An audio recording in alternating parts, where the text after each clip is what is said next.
Hello everyone, welcome to this video. आज इस video में हम पढ़ेंगे एनसीईआरटी क्लास 8 का चैप्टर हिस्ट्री का जो चैप्टर है आपका civilising the native educating the nation के question answer. So let's start the question answer students.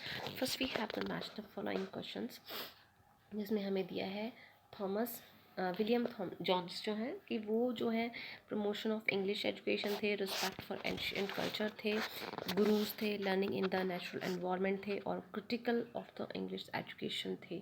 तो इसका आंसर है आपका he is a respect for ancient culture. So William Jones को हम मैच करेंगे रिस्पेक्ट फॉर एंशिएंट कल्चर्स के लिए।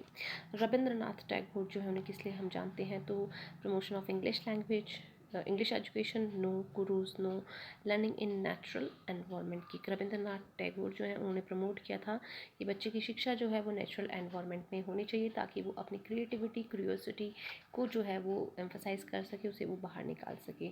थॉमस मार्कले जो अगर हम उनकी बात करें तो थॉमस जो है promotion of the English education की इन्होंने काफ़ी बात की थी कि अंग्रेज़ी शिक्षा का प्रचार प्रसार होना चाहिए। नेक्स्ट है आपके महात्मा गांधी। महात्मा गांधी जो है वो एक क्रिटिक थे, हम कहें आलोचक थे इंग्लिश एजुकेशन के।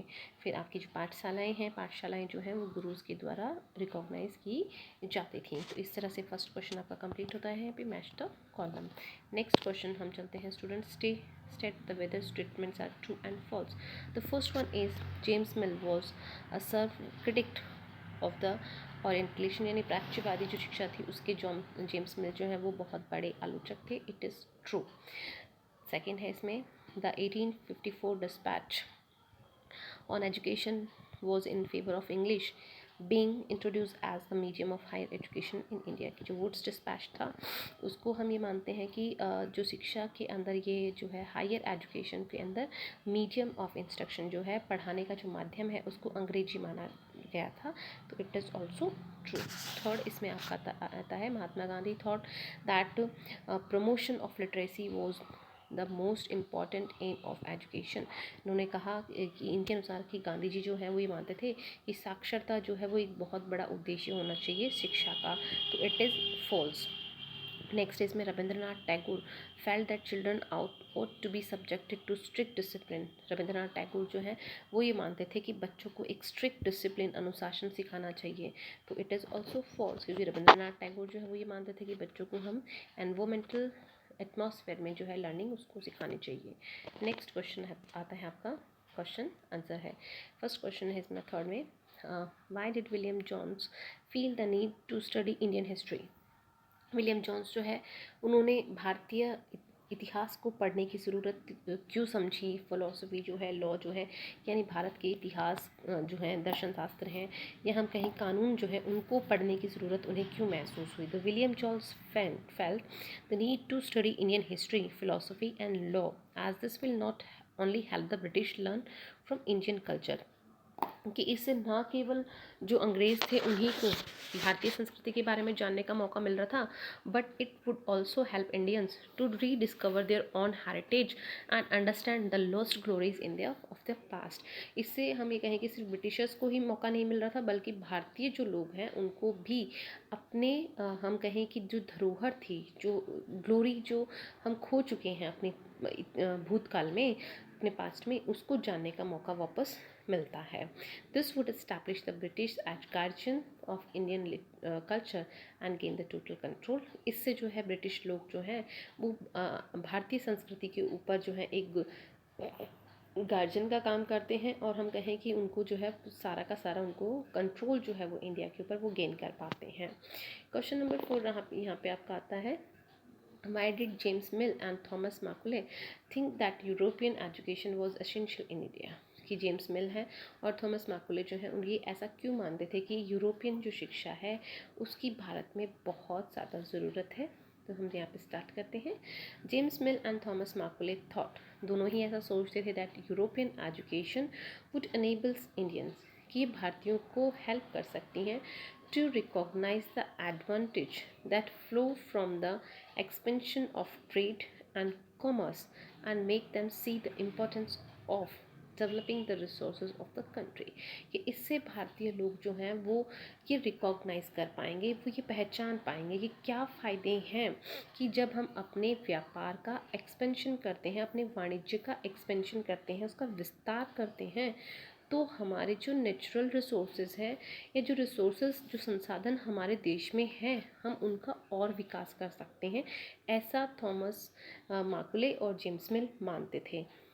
यानी अगर हम ये कहें तो वो ये मानते थे कि जब भारतीय लोग अंग्रेजी शिक्षा को सीखते हैं तो उससे उनके व्यापार में उनको हेल्प मिलती है, ताकि वो लोगों से ईजिली कम्युनिकेट कर सकते हैं और वो अपने रिसोर्सेज को यूज़ कर सकते हैं।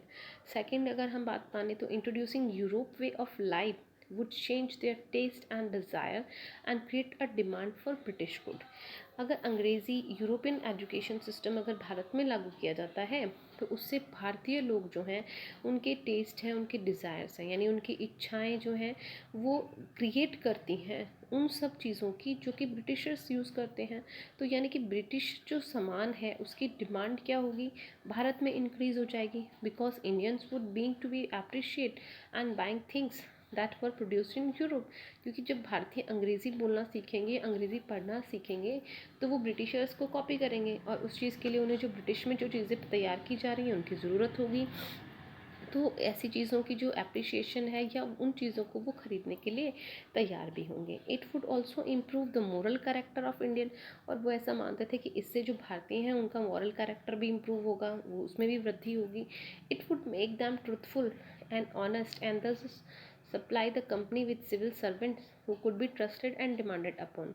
और भारतीय अगर अंग्रेज़ी सीखते हैं तो इससे अंग्रेज़ों को जो है सच्चे और ईमानदार सर्वेंट्स जो हैं वो अपनी कंपनीज़ के लिए मिल जाएंगे, जिन पर कि वो क्या कर सकते हैं, विश्वास कर सकते हैं। ठीक है। It could also instil in people a sense of duty and commitment to work and develop the skills required for administration। और इससे क्या है कि जब भारतीय लोगों को अंग्रेज़ी पढ़ना बोलना आने लगेगा तो उससे वो जो ब्रिटिशर्स हैं उनके अंदर उनका एक ट्रस्ट डेवलप होता है और वो उनके अंडर काम कर सकते हैं, और जो स्किल्स रिक्वायर्ड है एडमिनिस्ट्रेशन के लिए, यानी प्रशासन से जुड़े हुए जितने भी काम हैं, तो ब्रिटिशर्स को जो एम्प्लॉयज़ चाहिए उनकी जो वो डिमांड है वो भी इस एजुकेशन सिस्टम से क्या हो सकती थी, पूरी हो सकती थी। Macaulay's felt that the knowledge of English would allow Indians to read some of the finest literature of the world. Macaulay जो है वो ये मानते थे कि अगर अंग्रेज़ी शिक्षा का ज्ञान भारतीय लोगों को दिया जाता है तो इससे भारतीय लोग जो हैं वो और भी अच्छे साहित्य जो विश्व में बने हुए हैं उनको पढ़ सकते हैं। It would make them aware of the developments in western science and philosophy. और जो पश्चिम की जो साइंस है और जो फिलोसफी है जो उसका विकास हुआ है उसके बारे में भारतीय जो है ज़्यादा से ज़्यादा जान सकते हैं। Teaching of English could civilise people setting. तो जो अगर हम भारतीय लोगों को अंग्रेज़ी पढ़ना सिखा देते हैं, बोलना सिखाते हैं, तो उससे पीपल्स की जो सिविलाइज्ड होती हैं, यानी लोग जो हैं वो क्या हो जाएंगे, यहाँ के सभ्य लोग हो जाएंगे। He saw it is an abode of peace. और इसी के लिए जो है उन्होंने ये जो शांति निकेतन है रविंद्रनाथ टैगोर का, उसकी बात यहाँ पे कहेंगे कि we're living in harmony with nature. क्योंकि रविंद्रनाथ टैगोर जो है वो ये मानते थे कि आप जो है बच्चे को जो स्टार्टिंग एज होती है, जो चाइल्डहुड एज होती है, उसमें आप बच्चे को जितना आप ओपन माइंडेड रखते हो उतना ही बच्चा जो है वो काफ़ी कुछ सीखता है अपने लाइफ में। Children could cultivate there natural creativity. और ऐसे माहौल में जहाँ पे रेस्ट्रिक्ट नहीं होता है या हम कहें कि स्ट्रिक्ट माहौल नहीं होता है, तो बच्चा जो होता है अपनी क्रिएटिविटी को, अपनी क्यूरियोसिटी को, अपने स्किल्स को क्या करता है, बाहर निकालता है। एंड नेचुरल जो क्रिएटिविटी होती है, जो प्राकृतिक क्रियाएँ होती हैं, वो स्टूडेंट्स ज़्यादा से ज़्यादा सीखता है। नेक्स्ट क्वेश्चन है इसमें आपका, why did Mahatma Gandhi want to teach children handicraft. Mahatma Gandhi जो है वो बच्चों को हैंडीक्राफ्ट क्यों सिखाना चाहते थे। तो Mahatma Gandhi wanted to teach children handicraft. Mahatma Gandhi जो है वो बच्चों को हैंडीक्राफ्ट सिखाना चाहते थे, क्योंकि because that would develop their minds and their capacity to understand. क्योंकि इससे बच्चों के विकास का, बच्चों के दिमाग का विकास होता है और उनकी समझने की जो क्षमता है वो भी इंक्रीज़ होती है, वो भी बढ़ती है। This would also enable them to know how different things operate. और इन चीज़ों से वो ये जान पाते हैं कि किसी भी चीज़ को ऑपरेट कैसे करते हैं, किसी चीज़ को चलाया कैसे जाता है। This would help them to have lived experience and practical knowledge. और इससे वो ये मानते थे कि बच्चे के दिमाग को और ज़्यादा चलने की ज़रूरत हो जाती है और बच्चा जो है इन चीज़ों से एक्सपीरियंस करता है, अनुभव सीखता है, और प्रैक्टिकल जो नॉलेज होती है वो भी बच्चा क्या करता है, सीखने की कोशिश करता है। जैसे कि एग्जाम्पल के रूप में अगर हम एक बच्चे को टॉय देते हैं, सपोज़ कि जो कोई गाड़ी हमने बच्चे को दी है, तो बच्चा उस गाड़ी को चला रहा है और वो ख़राब हो जाती है, तो बच्चा क्या करता है, स्क्रू ड्राइवर लेकर उसका एक्सपेरिमेंट करता है, उसके पार्ट्स खोलने की कोशिश करता है, उसको रीसेट करने की कोशिश करता है। यानी जब बच्चा उस चीज़ को जीता है उस चीज़ के साथ में, तो उस चीज़ के अंदर अगर कोई प्रॉब्लम आती है तो वो उसको मैनेज करने की भी खुद से कोशिश करता है। तो गांधी जी ऐसा मानते थे कि जब बच्चा खुद उस चीज़ को चलाता है, एक्सपीरियंस करता है, तो उसकी माइंड जो होता है वो डेवलप होता है, तो उसकी कैपेसिटी टू अंडरस्टैंड भी डेवलप होती है, वो समझने की कोशिश करता है, और इससे बच्चे का एक्सपीरियंस और प्रैक्टिकल जो नॉलेज है वो दोनों ही गेन करता है। नेक्स्ट लास्ट क्वेश्चन है इसमें आपका, why did Mahatma Gandhi think that English education has enslaved Indians. Mahatma Gandhi जो ऐसा क्यों मानते थे कि अंग्रेजी शिक्षा जो है भारतीयों को और गुलाम बना देगी। English education according to Mahatma Gandhi created a sense of inferiority in the minds of Indian. कि महात्मा गांधी के अनुसार अगर हम देखें तो अंग्रेजी शिक्षा जो है भारतीयों के अंदर तुच्छता का भाव जो है वो पैदा करती है। It made them to see western civilisation as superior. क्योंकि जब हम अपने ही देश में दूसरी भाषा का प्रयोग करते हैं तो वहाँ पे हमारी भाषा क्या हो जाती है, निम्न हो जाती है, और हम दूसरी सभ्यताओं को या दूसरी भाषा को सर्वश्रेष्ठ मानते हैं। And destroy the pride in their own culture.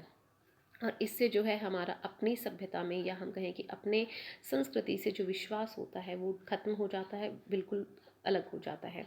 दस charm by the West and by everything coming from the West. और अगर हमारे देश में विदेशी लोगों का जो शिक्षा है, अगर उसका विश्वास ज़्यादा बढ़ जाता है या उसको लोग ज़्यादा पसंद करते हैं, तो लोग फिर वहाँ की बनी हुई चीज़ों को भी पसंद करना शुरू कर देंगे। The Indians educated under the colonial system would end up being an admirers of the British rule in India। और अगर बच्चे हैं या एडल्ट्स हैं तो वो ऐसे इंस्टीट्यूट्स में पढ़ रहे हैं जहाँ पे ब्रिटिश सरकार उनको हैंडल कर रही है या इंग्लिश लैंग्वेज वहाँ पे पढ़ाई जा रही है, तो धीरे धीरे बच्चे उसी ढांचे में ढल जाते हैं और वो उन चीज़ों को एडमायर करना शुरू कर देते हैं। यानी ब्रिटिश रूल जो शासन जो भारत पे चल रहा था उस सिस्टम को वो अप्रिशिएट करना शुरू कर देते हैं, उसकी प्रशंसा शुरू करना शुरू कर देते हैं। दस विलिंग फॉरगेटिंग देयर एनस्लेवमेंट। लेकिन हमें और कि हम उनके गुलाम बनते जा रहे हैं ये चीज़ वो धीरे धीरे भूल जाते हैं। And enslaving themselves further. और वो हमेशा के लिए उनके क्या बन जाएंगे, गुलाम बन जाएंगे। इसलिए गांधी जी जो है वो ये चाहते थे कि जो वेस्टर्न एजुकेशन है या जो यूरोपियन एजुकेशन है वो भारत में डेवलप नहीं होनी चाहिए। तो I hope that students you all have to be understand the explanation of the chapter civilising the native, educating the nation. Question answer भी हम एक्सप्लेन कर चुके हैं, we have already explain the chapter in my previous videos. So I hope that you all like it. Thank you for watching my